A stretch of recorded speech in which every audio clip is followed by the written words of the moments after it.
तोहरे प्यार में दिलवा दीवाना हो गए।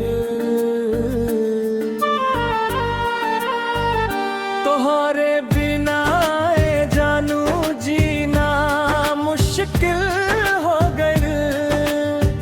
नैनवा तो हर जादू चलावे, दिलवा हमार बस तोहके चाहे।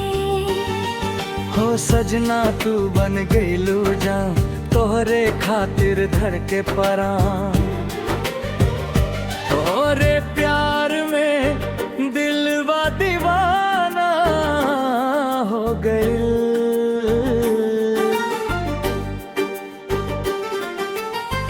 जब से देखनी तोहरे अखियाँ, भुला गइल बानी सगरी दुनिया। हंसी तोहार लागे गुलाब, दिलवा करे बस तोहर ख्वाब।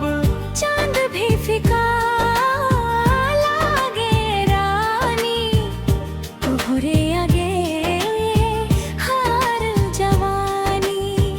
रात भर जागी तो हर याद में, नाम लिखी ले दिल के किताब में। तोहरे प्यार में दिलवा दीवाना हो गइल। तोहरे बिना ए जानू जीना मुश्किल हो गइल। नैनवा तो हर जादू चलावे, दिलवा हमार बस तोहके चाहे।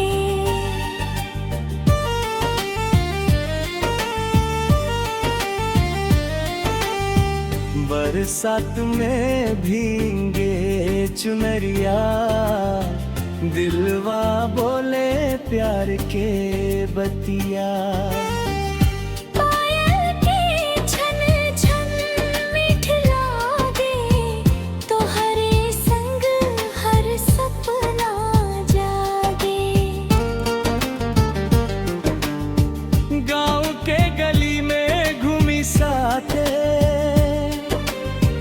हाथ पकड़ के चली हाथे हाथे।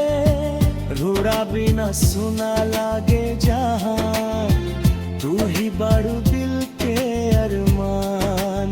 सुबह सवेरे तोहर चेहरा देख के खिल जाला मन मोरा।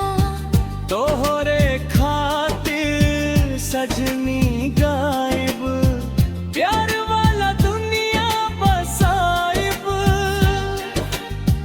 मंदिर में मांगी तो हरवा, जन्म जन्म ना छोटे साथिया। सिंदूर वाला सपना सजाइल, दिलवा में तोहार नाम बसाइल। तोहरे प्यार में दिलवा की दोना हो गइल।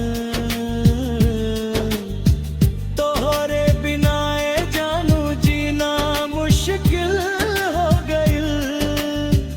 नैनवा तो हर जादू चलावे, दिलवा हमार बस तोहके चाहे।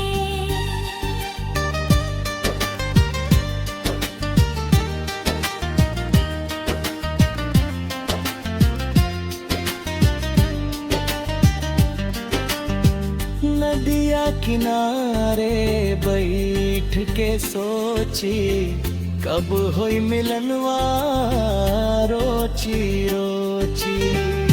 तोहरे बोलिया मिसरी जैसन, दुर्गवा हो गए परिवार में पागल। सांस सांस में बसल बाड़ू, दिल के मंदिर में रहल बाड़ू। रब से बसे ही फरियाद, हर जन्म मिले तो हर साथ।